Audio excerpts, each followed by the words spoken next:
আসসালামু আলাইকুম।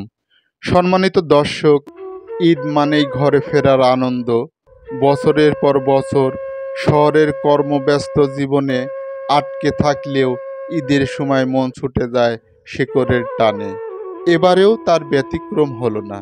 চাঁপাইনবাবগঞ্জের কর্মস্থল থেকে নিজ জন্মভূমি চাটমোহরে ফিরে যাওয়ার পরিকল্পনা আগেই করেছিলাম।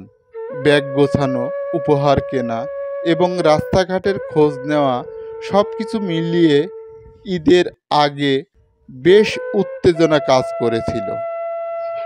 ঈদের ছুটি শুরু হওয়ার পরপরই রওনা দিলাম স্টেশনে।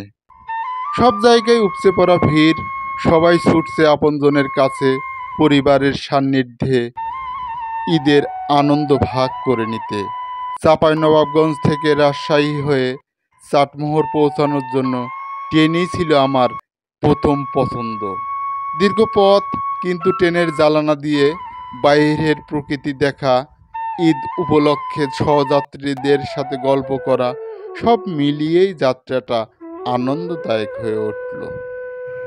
চাটমোহর স্টেশনে নেমে গ্রামের পথ ধরে হাঁটতে শুরু করলাম। পরিচিত সেই বাতাস, পাখির ডাক আর চেনা পথের ধুলোবালি সব কিছুই যেন আপন করে টেনে নিল। বাড়ির সামনে এসে দেখি মা আর দরজার সামনে দাঁড়িয়ে নেই। দাঁড়াবে কিভাবে? মা অসুস্থ, বিছানাগত। চোখে মুখে চিরচেনা উৎসুকতা, অপেক্ষার আবেগ নিয়ে মায়ের সামনে হাজির হলাম।